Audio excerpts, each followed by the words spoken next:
Let me introduce you in this movie to Shockwave audio. Shockwave audio is a technology that makes sounds smaller and will allow a director to play them back faster from disk or over the internet. Shockwave audio has excellent compression ratios. According to Adobe, it can compress sounds by a ratio of up to 176 to 1 and is streamable, which means director doesn't have to load the entire sound into RAM before it begins playing. Director will start to play the beginning of the sound while the rest of the sound is still streaming from its source, so you don't have to wait for the whole thing to load to begin to hear it.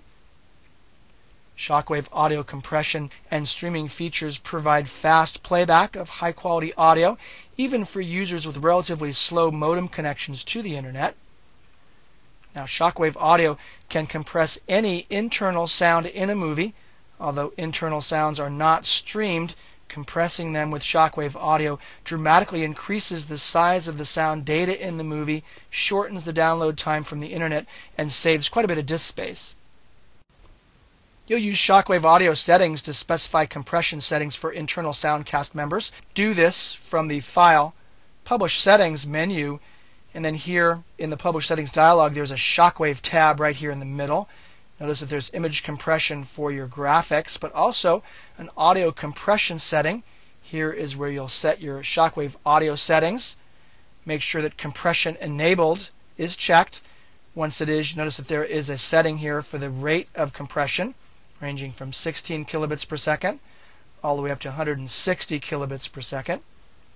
The selected compression settings apply to all internal sound cast members. You won't be able to specify different settings for different cast members, unfortunately. So you'll have to basically pick something that will work for all of your internal sound cast members. Notice you also have a convert stereo to mono, which is generally a good idea when playing back through a computer. You can select compression settings at any time, but compression only actually occurs when the movie is compressed with the Create Projector, Save as Shockwave Movie, or Update Movies methods.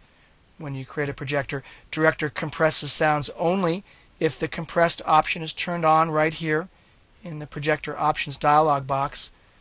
Compressing sounds can substantially increase the time required to compress a director movie. I should point out that according to the director documentation, that Shockwave audio will not compress SWA or MP3 audio sounds. Now, when you distribute a movie that contains sounds compressed with Shockwave audio, the SWA decompression extra will already be included in the Shockwave player. If you compress sounds in Shockwave format in a projector, you must provide this SWA decompression extra for the projector itself. I'll be covering this technique towards the end of the tutorial when I go over more of the publishing options. Now, director streams sounds that have been compressed with the Shockwave audio, as well as MP3 audio files from either a local disk or a URL. But before you can set up a streaming Shockwave audio cast member, you'll want to create a Shockwave audio or MP3 file. So let me now move on to the next movie and demonstrate how to create external Shockwave audio files, and also some more information about how to stream linked Shockwave audio and MP3 audio files.